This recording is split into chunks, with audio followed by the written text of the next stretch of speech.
Hey YouTube, this is part two to Cerebral Madness is Venting My Black People part one. So this is like a part two to the response to her part one. So anyway, um, yeah, I think that more often than not, and me being someone who knew people that were conscious and into spoken word and drum and dance and things like that at one point in my life, I just couldn't remember, they're talking about how we were these kings and these queens in Africa.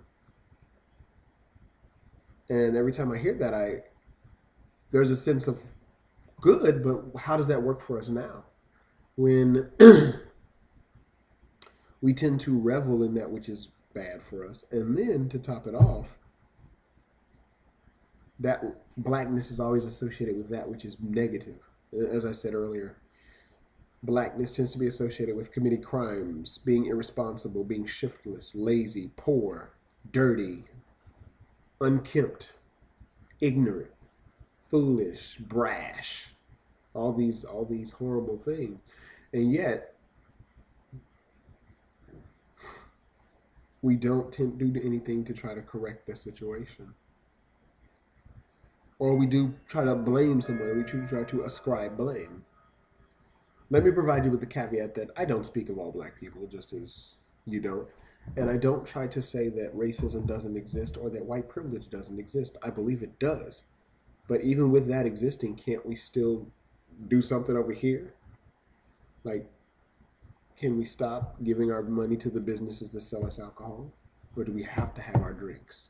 Do we have to keep selling our business, or giving away our money to these businesses that sell us the cigarettes, the booze and whatnot? And I will agree with you. There are many black leaders, whether I agree with all of them or not, that have come forward even recently and said, guys, get your act together. Get your act together, because one day we may be extinct. You are correct. I think that black people may be headed for self-destruction. And in even the blacks in other countries, they seem to have a better handle on things.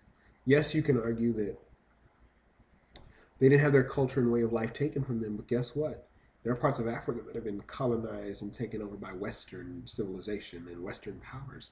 So let us just look at that for a moment. And I think it's also just someone, I hate the mentality that someone messed me up, so now I'm going to just stay messed up. That doesn't work that way. So again, I understand your frustrations. I've had them at times, just seeing the kind of conversations that we have and the things that we tend to focus our attentions on. And yes, I must also attack the hip hop rap industry. Again, it's a nice art form, but I find too often that hip hop and rap, and we may argue that there's the two different genres, but the game today is weird. It's strange. We have people like Nicki Minaj parading around like a Barbie doll, her breasts spilling out her clothes, her behind spilling out her pants, and we're supposed to say this is a good thing for little girls to listen to. She uses every filthy word in the book and has these lyrics of anger and rebellion. We're expected to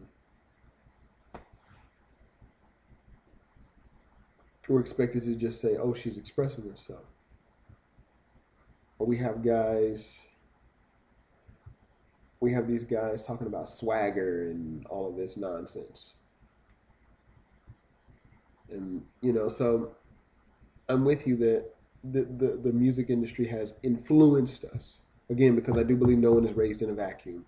That other things are going on around you while you're in your. So even me, I was a guy that was in his own little bubble for a very long time. But even still, I saw a lot of things that existed outside of my bubble. Sometimes they were jarring, and sometimes they just, whoa, were downright disgusting to me. But I acknowledge that I was not raised in a vacuum. Many things have led to what I am today, for better or for worse. So that's something else that you might want to consider. I don't think hip hop and rap should play Charles Atlas to any of our indignations, or just Atlas, not Charles Atlas. That's a whole other thing. He shouldn't be hip hop and rap should not serve as our metaphorical atlas. You know, he carrying the weight of the world on his shoulders. We shouldn't have to carry, hip hop should not have to carry the weight of what's going on in the black community on its shoulders solely. I think other elements add to this too. And I think the institutions that should be there for us are either non-existent or have failed us. And of course, we don't know what it means to be what it means to be black. We don't know what it means to be women. We don't know what it means to be men. We're just kind of coasting and wandering about like vagabonds. So that's another thing to look at. But keep your head up, Miss Cerebral Madness. Keep your head up. Because who knows? There's hope. There's hope even for the black man and woman in America. So, with that being said, that's the end of part 2. I'm gonna now respond to your part 2 in a future video, which will be like my part 1 of your part 2.